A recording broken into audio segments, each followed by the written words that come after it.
So how do you line up live edge so that your live edges match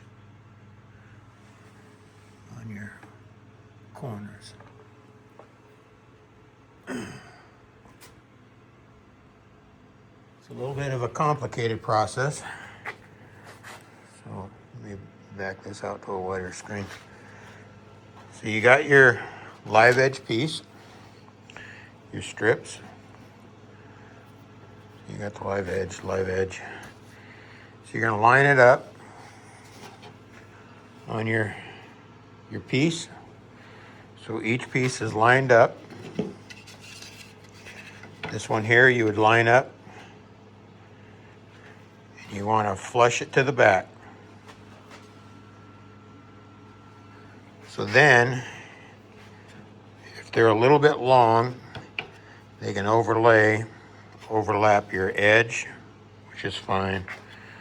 So you'd have a kind of a corner like that here. And what you're gonna do is draw a line from this corner up to that corner. Get it to focus there. So you want to make it so that it goes right between those two live edges. So when you cut that diagonal, these two pieces are gonna fit perfectly together and give you that live edge like here. So once you get your corners drawn out, so you'll have two pieces that you would draw, this corner here and this corner. Once you have those set down, you can lay this piece, so you cut this piece here and you cut it here. Then you can lay this piece on top and draw your line again for your next pieces. So you do this one, then you do that one, so that they're together. Right on the back side of them, what piece it is. When you set it down on here, then you can draw your next line for each one as you go up around through it.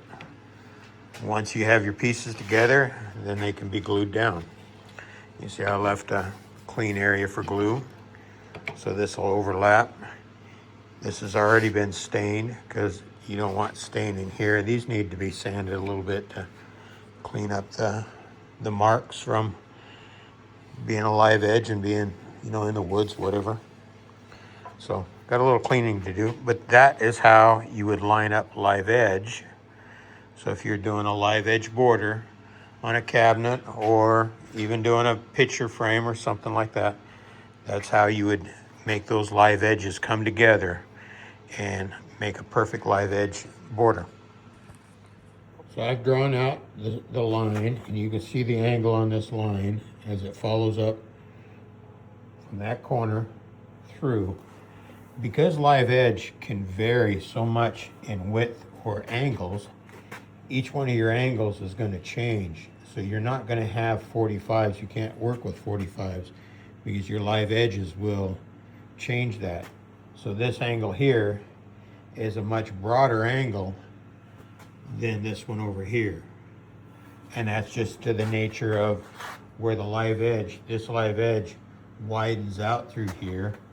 This live edge here also widens out where it meets versus some of the other ones. So these angles are not going to be a 45. You can't just go with a 45. They'll never match up. That's how you get them so that they line up and it looks like a perfect picture frame. So once you get your workpiece lined up, so you'll check your alignment. You can see it's not even a 45. It's a little less than a 45, about a 43 degree angle-ish, right around there, looks like. I suggest you have kind of a work clamp so that it doesn't move when you make your cut. And this angle over here, I'll show it when I get to cutting it, but it'll be greater than a 45 slightly. So on this angle here, so it was actually about 44 degrees or just slightly under it to line up to that.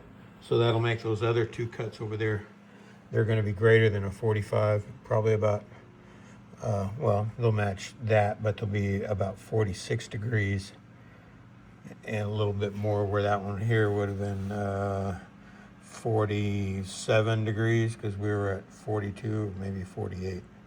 Or no, yeah, we were at 43, so we'd be about 47 to get your 90. So that's how they work out. So once you get it lined up, what you're looking for is that edge to edge here. Then you can draw your line. That's going to give you your cut line right here that will match up these two parts. This one here, now it lines up here, but it was a little bit off to this. Now you can see where it appears to be short on that edge right there. It didn't go quite far enough.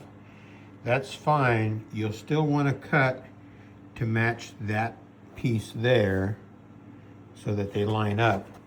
It's okay to put a flat edge right there.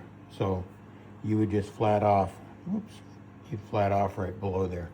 So that line will come down a little further, or come down through here. But you're gonna end up with a flat on the bottom that will carry through. And you still get the aesthetics. This is a better hide than missing the mark there. Now I've drawn my angles on each one of the sides so I can cut these sides out. And here's my two parts that were in between. After you get them all cut out, you can align your project up. You want to make sure you're lined up to your edges all the way around. And if you've done it where you kept your edges, these you can get a little tighter when you do the glue up. When you get your edges done, then all of your live edge joints will have come together in the right place.